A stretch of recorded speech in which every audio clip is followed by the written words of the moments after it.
누가복음 21장 34절에서 36절 말씀 봉독할 때에 주께서 성경에 명하신 바를 따라 주의 말씀 잘 받는 표로 크게 아멘합니다. 봉독합니다. 너희는 스스로 조심하라. 그렇지 않으면 방탕함과 술 취함과 생활의 염려로 마음이 둔하여지고 뜻밖의 그날이 덕과 같이 너희에게 임하리라. 이날은 온 지구상에 거하는 모든 사람에게 임하리라. 이러므로 너희는 장차 올 이 모든 일을 능히 피하고 인자 앞에 서도록 항상 기도하며 깨어 있으라 하시니라. 아멘.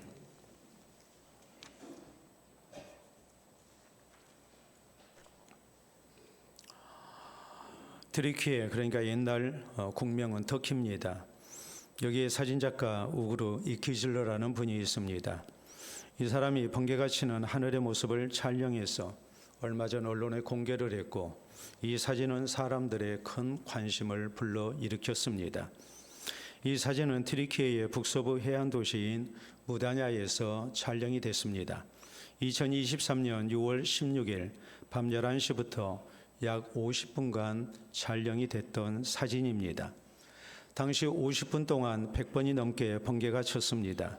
그러므로 평균 30초에 한 번씩 번개가 친 것입니다. 번개가 50분 동안 쳤던 그 모습, 우리가 한번 살피는 가운데 어떤 모습으로 세상의 많은 사람들에게 관심을 끌고 또 여러 가지로 마음의 충격으로 와 닿았는지 우리가 사진으로 확인해 보도록 하겠습니다. 먼저 여러분 사진 보시게 되면 저 사진이 번개가 한 번 칠 때 모습입니다. 그런데 이런 번개가 50분 동안 이렇게 100번 쳤습니다. 저것을 합성한 사진이 바로 저 모습이 되겠습니다. 이 사진을 본 사람들의 반응이 어떠했겠습니까? 여러분이 지금 느끼고 있는 반응 가운데 틀림없이 그런 생각들을 하신 분이 참 많을 겁니다. 아마도 마지막 종말의 모습이 이런 모습이 되지 않겠는가, 이러면서 많은 사람들은 경각심을 갖고 또 자기의 삶과 신앙생활을 돌아보게 됐다라는 고백을 했습니다. 오늘 본문 성경은 우리 예수님께서 우리에게 세상 끝날에 대하여, 말세에 대하여 교훈하신 내용을 전하고 있습니다. 먼저 우리 예수님은 세상 끝날 하나님의 무서운 심판이 있을 것이라고 강조하십니다. 그리고 우리 성도들에게 본문 34절에 있는 말씀을 보면 너희는 스스로 조심하라라고 강조하셨습니다. 구원받은 우리 성도는 절대 함부로 살아서는 안 된다는 말이요, 늘 조심하면서 바른 신앙생활을 힘써야 함을 우리 주님께서는 말씀하신 것입니다. 그래서 예수 그리스도께서 재림하시는 세상의 종말 때에 우리가 아름다운 모습으로 하나님 앞에서는 하나님의 백성들, 성도가 되어야 된다는 것을 주님은 말씀하셨습니다.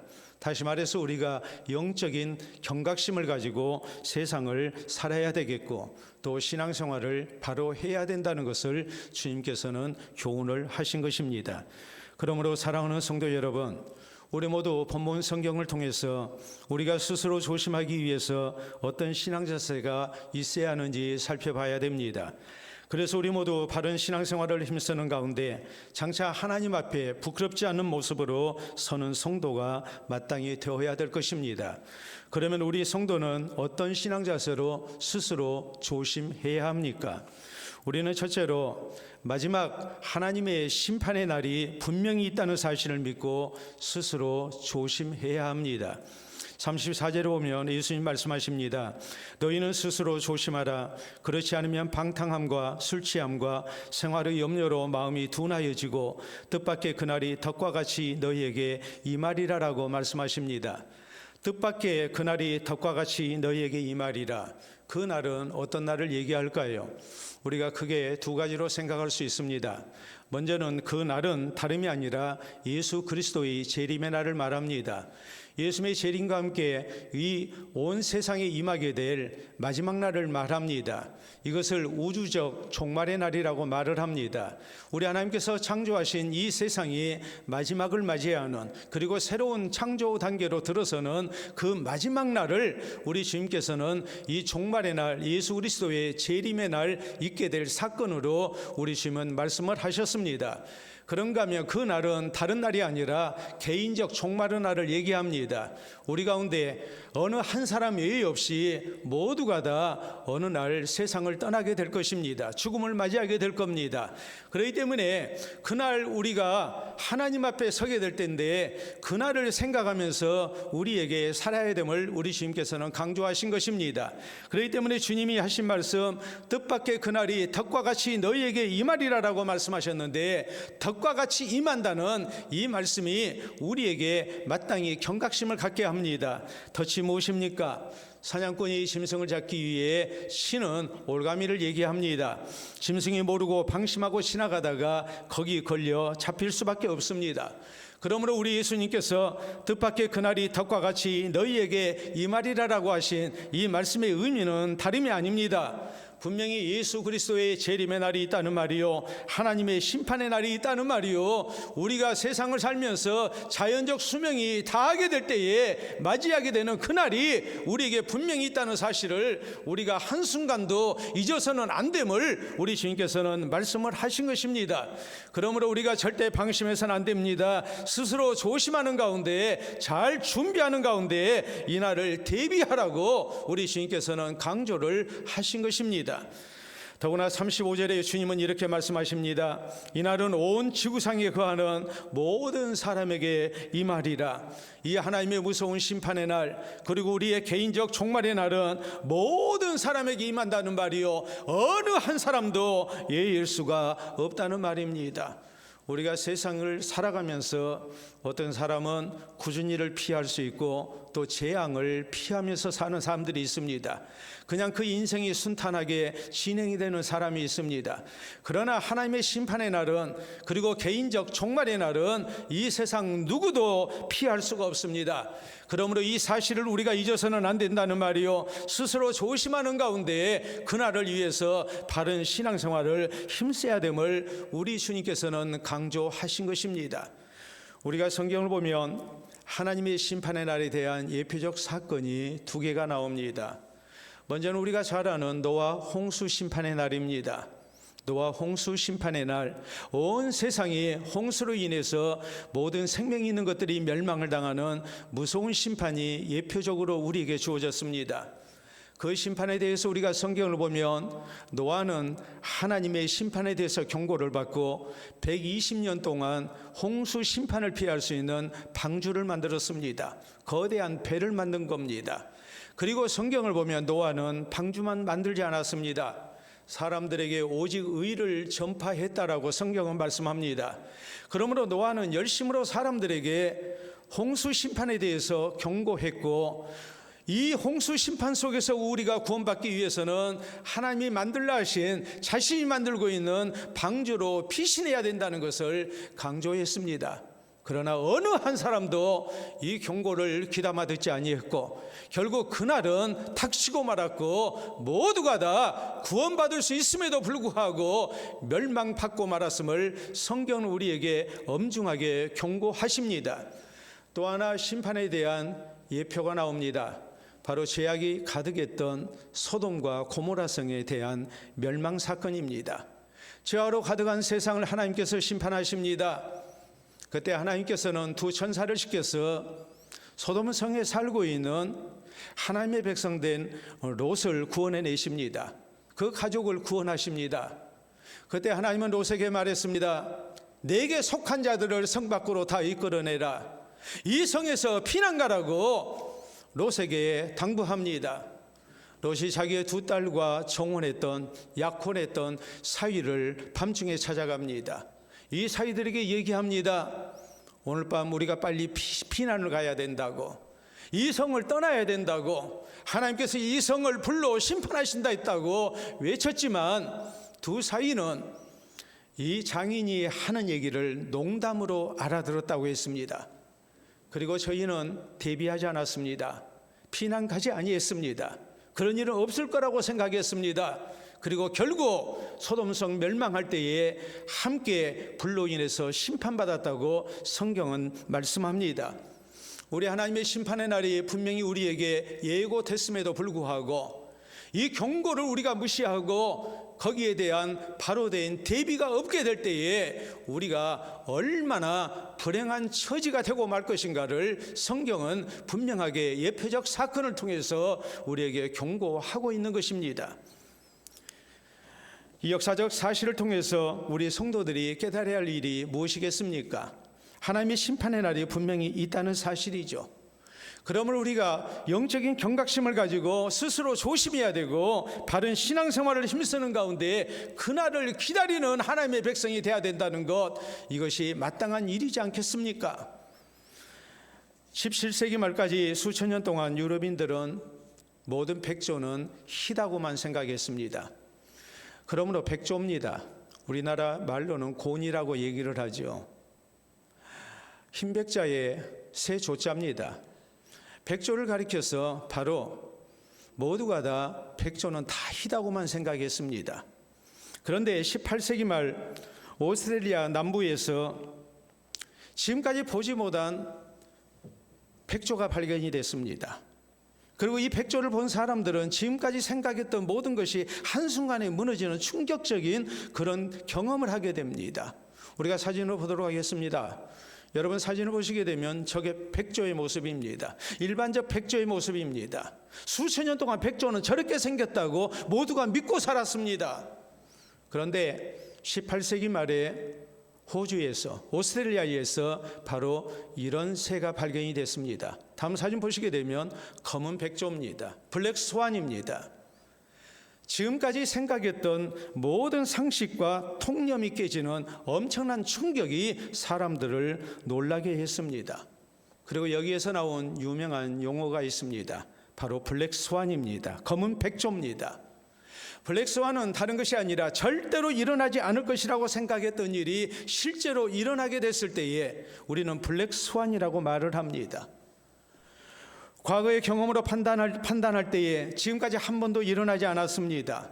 또 지금까지 모든 상황을 우리가 판단할 때에도 절대로 일어나지 않을 것 같은 일입니다. 그런데 실제적으로 이 일이 현실로 우리 가운데 일어나고 말았습니다. 그럴 때 우리는 블랙 스완이라고 얘기를 합니다. 블랙 스완의 대표적인 경우가 미국에서 두 번 있었습니다. 첫째는 1920년대 말에 진행이 됐던 경제 대공황을 얘기합니다. 그때는 산업혁명이 완성되고 대량 생산이 이루어진 가운데 경제가 엄청난 호황이었습니다. 기업도 잘 되고 은행도 잘 되고 개인도 잘 사는 것이 당연하다고 여겨지던 때입니다. 대학만 나오면 또 학교만 졸업하면 누구든지 취업이 가능했던 때입니다.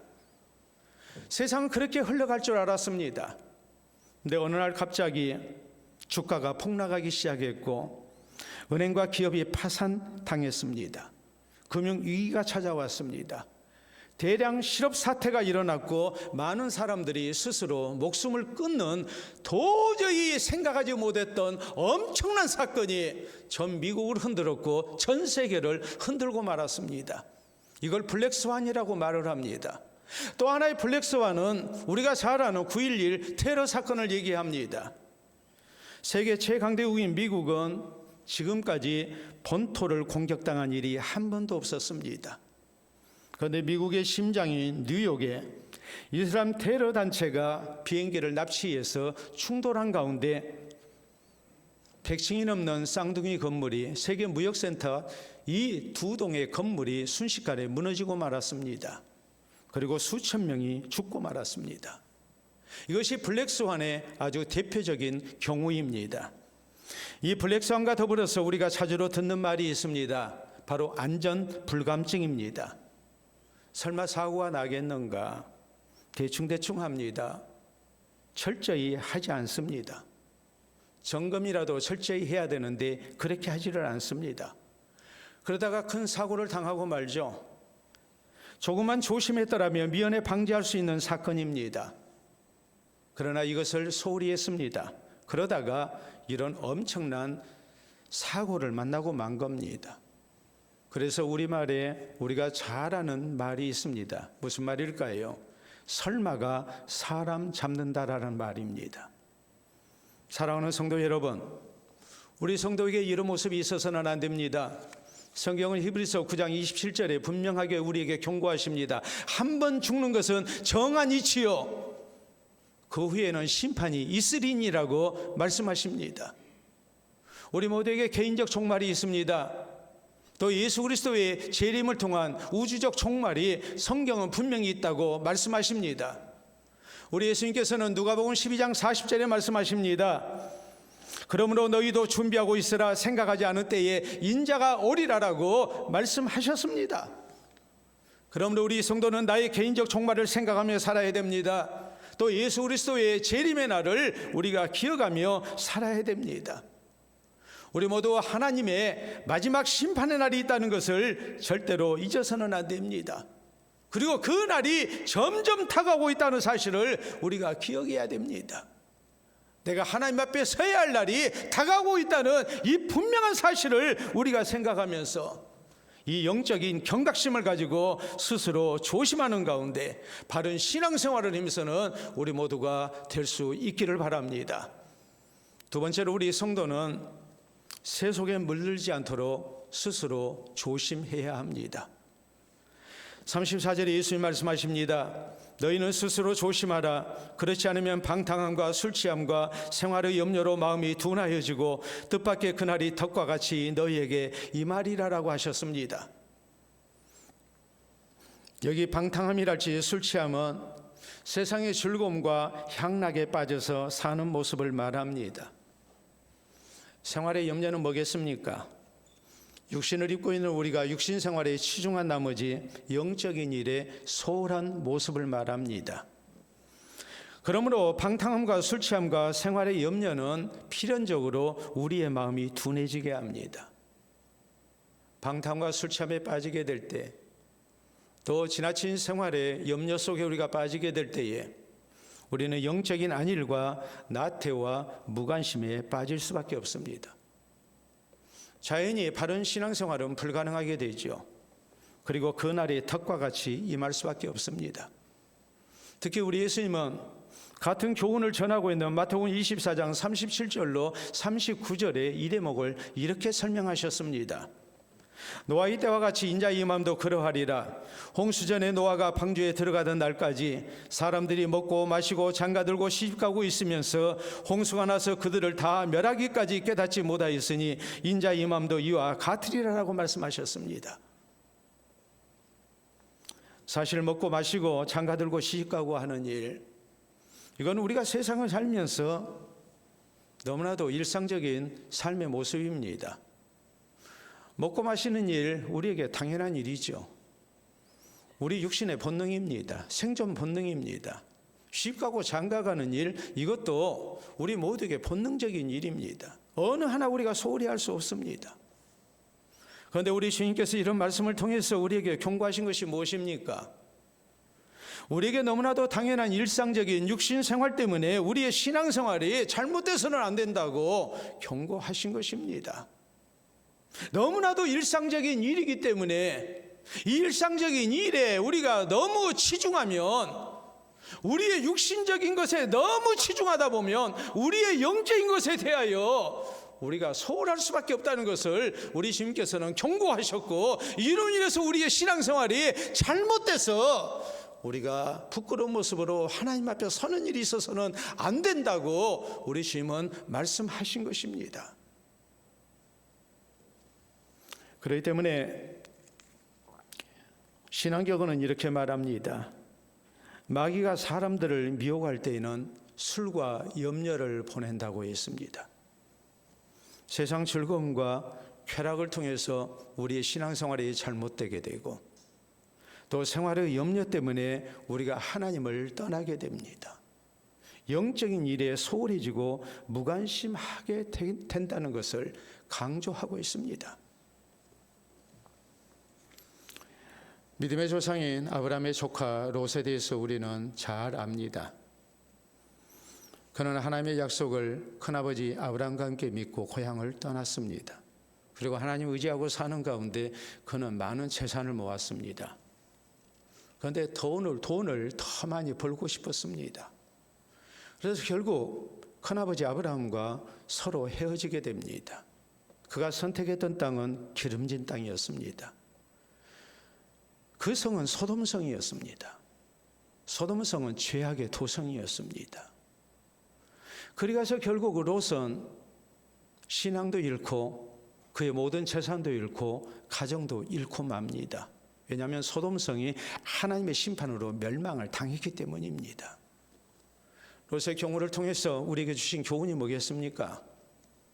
우리가 세속적인 욕심이나 세속적인 일 때문에 거기에 너무 깊이 빠지게 되면 우리의 신앙이 잘못될 수밖에 없다는 것을 경고하고 있는 것이죠. 그뿐만이 아닙니다. 우리가 요한계시록에 보면 우리 예수님께서 라오디게아 교회를 책망하십니다. 라오디게아 교회의 잘못이 무엇입니까? 라오디게아 교회는 부자 교회였습니다. 교인들이 잘 먹고 잘 살았습니다. 세상에 대한 육신생활에 대한 염려가 없었습니다. 이러다 보니까 신앙생활 자체가 열심히 사라지고 말았습니다. 하나님 앞에 기도할 때에도 저희는 진실을 상실했습니다. 형식적으로 기도합니다. 예배도 형식화됐습니다. 그 신앙생활 자체가 미지근해졌습니다. 그걸로 인해서 우리 주님께서 저희를 책망하십니다. 과거 가난할 때는, 내가 육신적인 어려움이 있을 때는 하나님을 간절한 마음으로 찾고 뜨거운 마음으로 하나님 앞에 예배드리고 기도했건만 먹고 살만하니까, 육신생활이 편하다 보니까 신앙생활의 진실을 잃어버렸고 열심을 잃어버렸고 형식적인 예배자로 전락하게 된 겁니다. 하나님 나라에 대한 소망이 없었습니다. 영적인 일에 무관심해졌습니다. 그러므로 주님이 말씀하십니다. 열심을 내라, 회개하라라고 우리 주님 경고하십니다. 만약 그런 식으로 신앙생활하면 내가 너희들을 토하여 내칠 거라고 우리 주님 경고하십니다. 구원받지 못할 가능성이 크다는 것을 우리 주님은 말씀하신 것입니다. 우리가 잘 알려진 TV 프로 가운데 스펀지라는 프로가 있었습니다. 우리의 궁금증을 해결해주고 또 신비로운 현상에 대해서 소개하는 그런 프로였죠. 이 스펀지라는 프로에서 닭을 최면 걸리게 하는 방법이 소개가 됐습니다. 참 신비로운 방법이었습니다. 어떻게 닭을 최면 걸리게 할까요? 우리가 한번 보도록 하겠습니다.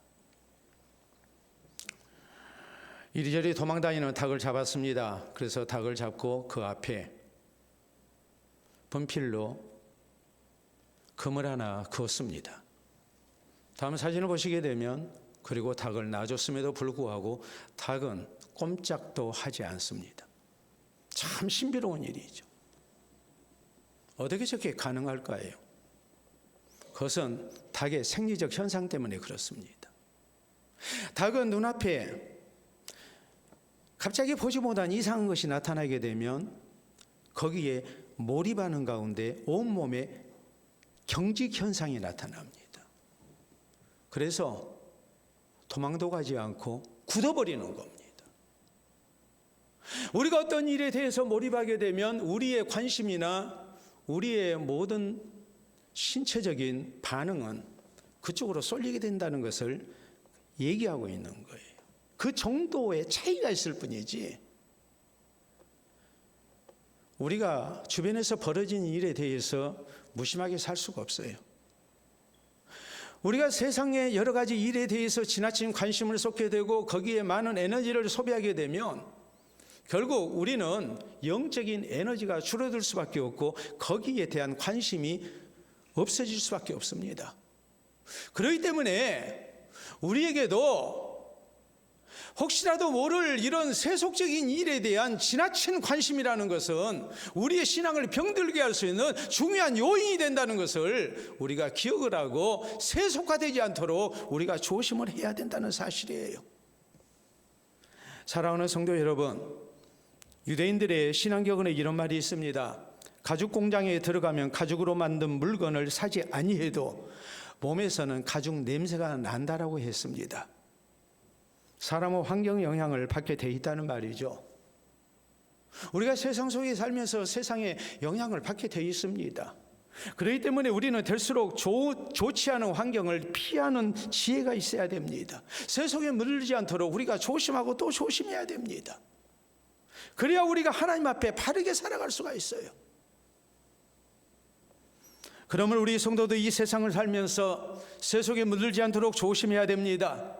세속적인 가치관 대신에 신앙적이고 성경적인 가치관을 가지고 살아야 됩니다. 세상적인 즐거움에 빠져서 우리가 신앙생활을 소홀히 하는 일도 있어서는 안 됩니다. 육신의 바쁜 생활 때문에 신앙생활에 소홀해서도 안 되고, 생활의 염려 때문에 하나님을 향한 신앙에서 멀어져서도 안 되고, 우리가 시험 들어서도 안 됩니다. 그 반대의 경우도 있습니다. 생활에 염려가 없어서 하나님 대신에 재물을 의지하는 일이 있어서도 안 되고, 내가 가진 재물로 인생을 즐기다가 내 영혼을 소홀히 하는 일도 있어서는 안 됩니다. 신앙생활이 나태해지고 형식적으로 되어지는 그런 잘못도 우리가 있어서는 안 됩니다. 세상 속에서 살지만 세속에 물들지 않도록 우리가 스스로 조심하는 노력이 있어야 됨을 잊지 말아야 됩니다. 그래서 항상 바른 신앙생활을 힘쓰는 가운데 언젠가 그날 우리 모두가 하나님 앞에 아름다운 모습으로 설 수 있는 우리 모든 성도가 될 수 있기를 바랍니다. 세 번째로, 우리 성도는 항상 기도하며 깨어있는 가운데 스스로 조심해야 합니다. 36절에 예수님 말씀하십니다. 이러므로 너희는 장차 올 이 모든 일을 능히 피하고 인자 앞에 서도록 항상 기도하며 깨어 있으라라고 하십니다. 우리 성도가 바른 신앙생활을 힘쓰는 가운데 아름다운 모습으로 주님 앞에 서려면은 항상 기도하고 깨어 있어야 한다고 강조하십니다. 우리가 오해하지 말아야 됩니다. 항상 기도만 하라는 말씀이 아니죠. 주님 앞에 설 날이 언제인지 알 수 없기 때문에 우리가 늘 근신해야 된다는 말이요, 준비하면서 기다려야 된다는 말이요, 그러기 위해서 우리가 특히 기도 생활에 힘써야 된다고 말씀하십니다. 이것은 두 가지 의미가 있습니다. 첫째는 영적인 잠을 자서는 안 된다는 말이에요. 우리의 신앙생활이 항상 깨어있는 모습으로, 우리가 근신하는 모습으로 되어져야 된다는 말이에요. 성실하게 신앙생활을 해야죠. 우리의 예배 생활도, 기도 생활도, 우리의 봉사 생활도, 헌신하는 생활도 항상 우리가 성실해야 된다는 것을 의미합니다. 이게 깨어서 신앙생활한다는 의미입니다. 두 번째는 자기 자신을 과신하지 말고 나의 연약함을 고백하면서 하나님을 의지하면서 살아야 된다는 뜻입니다. 우리가 아무리 근신하기를 원했고, 우리가 세속에 물들지 않고 우리가 신앙생활 잘할 것을 다짐했지만, 우리는 우리 자신의 의지의 박약함을 잘 압니다. 내가 결심한 것이 오래가지 못한다는 것을 잘 압니다. 또 우리는 내 주변에 벌어지는 모든 환경을 스스로 통제할 수 있는 능력이 없습니다. 원치 않는 환경을 만날 수밖에 없고 어려운 시험 가운데 빠질 수밖에 없습니다. 그렇기 때문에 우리에게 필요한 것이 무엇입니까? 하나님의 도우심이 있죠. 하나님의 은혜죠. 그렇기 때문에 우리가 늘 하나님 앞에 깨어서 기도해야 된다는 말입니다. 이것이 우리 예수님께서 우리에게 강조하신 교훈의 핵심입니다. 더구나 우리 예수님은 뭐라고 말씀하셨습니까? 항상 기도하며 깨어 있으라고 말씀하셨습니다. 항상입니다. 어느 한순간도 우리가 방심해서는 안 되고 나태해서도 안 되고, 우리가 늘 근신하는 가운데 바른 신앙생활을 힘써야 된다는 말입니다. 잘 아시지 않습니까? 우리 예수님께서 십자가에 달리시기 위해서 원수들에게 잡히시는 일을 앞두고 제자들에게 이 일에 대해서 말씀하십니다. 그때 우리 예수님은 이런 말씀하셨습니다. 내가 잡히면 너희들이 다 흩어지게 될 것이다. 너희들이 다 도망갈 거라는 말이에요. 그런데 제자들이 이런 얘기를 합니다. 우리가 절대 주님을 떠나지 않겠습니다.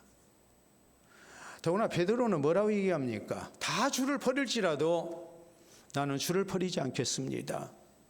다른 제자들은 예수님을 배신해도 난 배신하지 않겠습니다. 옥에도 내가 따라가겠고 죽는 데까지 내가 따라가겠습니다. 예수님이 경고하십니다. 아니다. 오늘 밤 다 울기 전에 네가 3번 나를 부인하게 될 것이다. 그래도 절대 그런 일 없을 거라고 그럽니다. 우리 예수님께서 십자가 실 일을 두고 겟세마네 동산에서 간절히 하나님 앞에 기도하십니다. 하나님의 은혜를 덧입기를 원하십니다. 제자들도 기도하라고 했습니다.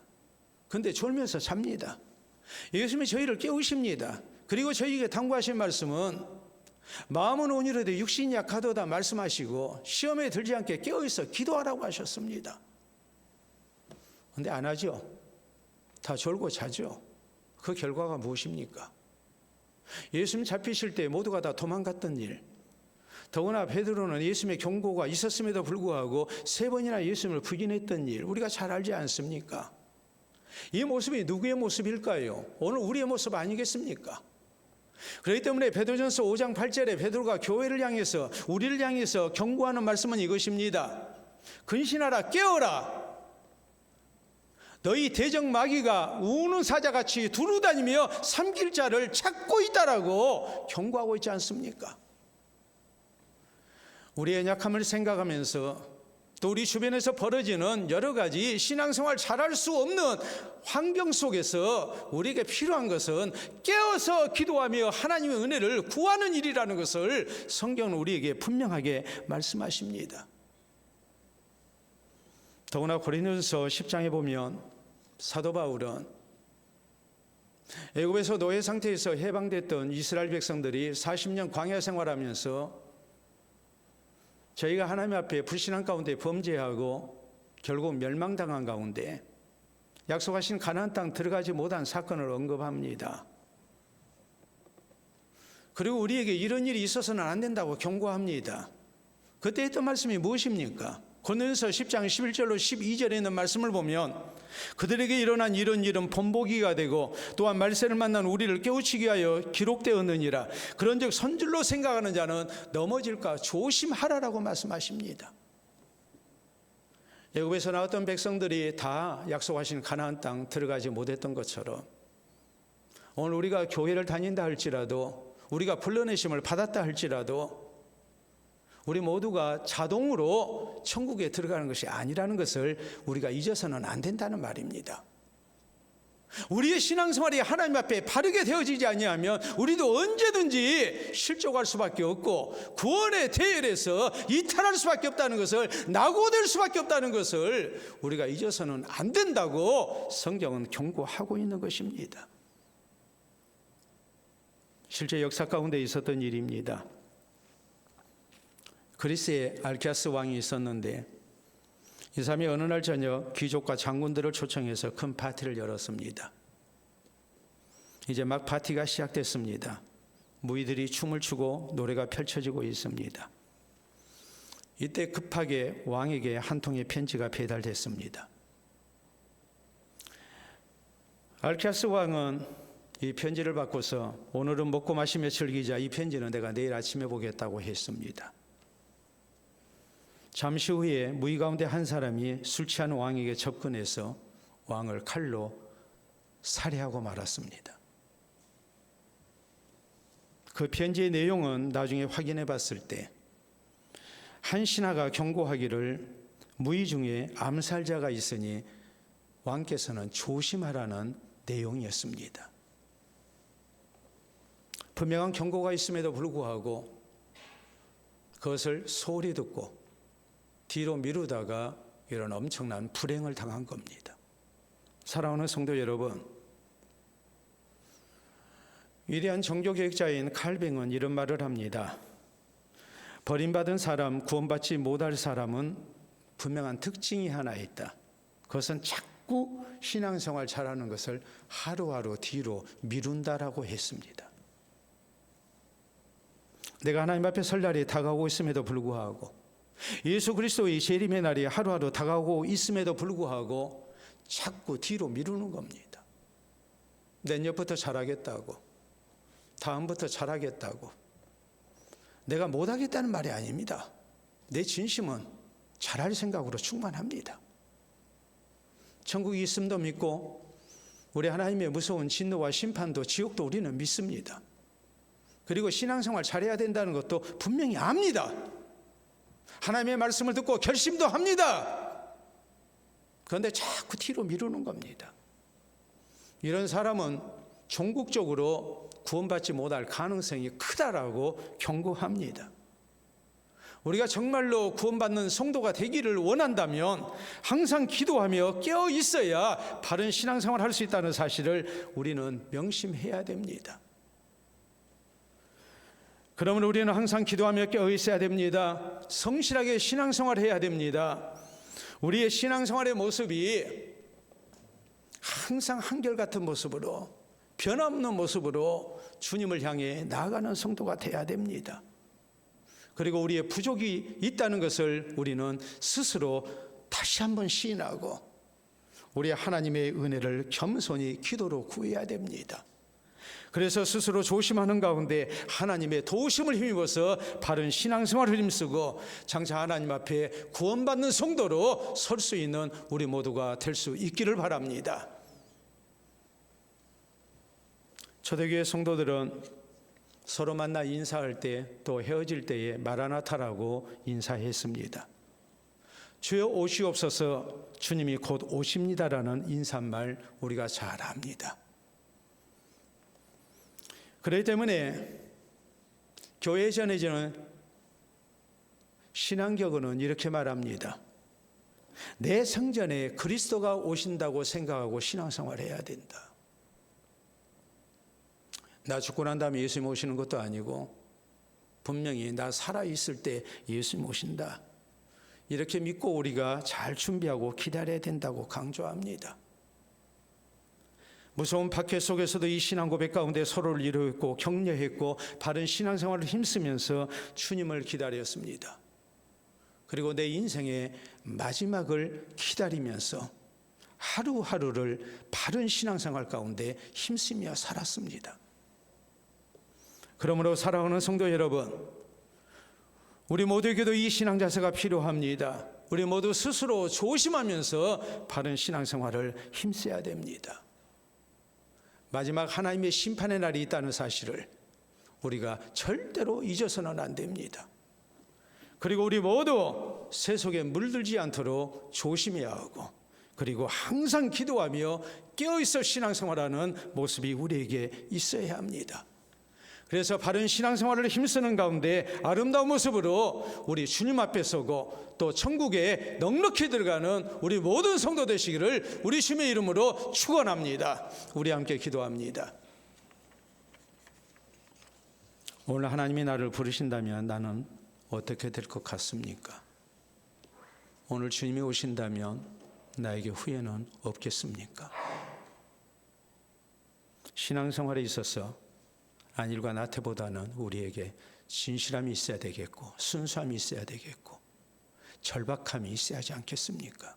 세상에 제일 소중한 일 아닙니까? 나의 연약함을 고백하면서 다시 한번 하나님 앞에 바른 신앙생활 할 것을 다짐하는 기도가 우리에게 있기를 바랍니다.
이 시간도 살아계신 우리 아버지, 자비로우신 아버지의 은혜를 진심으로 감사합니다. 상한 갈대를 꺾지 아니하시고 꺼져가는 심지를 끄지 아니하시기를 심판하여 이기실 때까지 하시겠다 하신 약속을 따라 우리를 지금까지 참아주시고 여기까지 인도해 주신 것을 진심으로 감사합니다. 우리 생명은 안 할 동안 우리로 예수 그리스도를 구주로 믿어 하나님의 자녀가 되게 하시고 또 주의 나라 사역을 위하여 아름다운 모습으로 쓰임받을 수 있도록 은혜 주신 것도 진심으로 감사합니다. 이제 허락하신 말씀을 통하여 우리의 신앙생활을 다시 한번 다잡고 우리가 바른 모습으로 우리 주님 만난 날을 준비할 수 있기를 원합니다. 행여라도 우리의 마음이 나태와 안일 속에 빠지지 않게 하시고 또 잘못된 모습으로 하나님의 마음을 아프게 하는 일이 있지 않도록 후회되는 모습이 있지 않도록 우리를 붙들어 주시옵소서. 무엇보다도 우리 주 예수 그리스도의 날이 그날이 다가옴을 잊지 말게 하시고 그날 내가 하나님 앞에 아름다운 모습으로 서기를 다짐할 수 있도록 인도해 주시옵소서. 세상 가운데 살면서 행여라도 쇠 속에 물들지 않게 하시고 빛의 자녀들처럼 행하는 가운데 하나님의 백성답게 사는 우리가 되게 하시고 우리의 신앙생활이 하나님을 향한 진실과 열심이 있도록 우리 주님 도와주시옵기를 원합니다. 우리가 참으로 연약합니다. 우리 하나님께서 우리가 깨어 기도하며 주의 은총을 구할 때마다 주의 강한 손으로 우리를 붙들고 도와주셔서 우리가 결심한 대로 하나님 앞에 바른 신앙생활 힘쓰게 하시고 어제보다 더 나은 오늘의 모습이 되게 하시고 오늘보다 더 나은 내일의 모습이 되게 하시고 내년의 모습이 되게 하시고 하나님 앞에 참으로 구원받을 만한 아름다운 모습으로 서는 은혜가 우리 모두에게 있게 해 주시옵소서. 오늘을 통하여 다시 한번 바른 신앙생활 힘쓰게 하시고 스스로 조심하는 가운데 하나님 앞에 아름다운 모습으로 설 준비를 힘쓰는 우리 모두 될 수 있도록 인도하여 주시옵소서. 예수님 이름으로 기도하옵나이다. 아멘.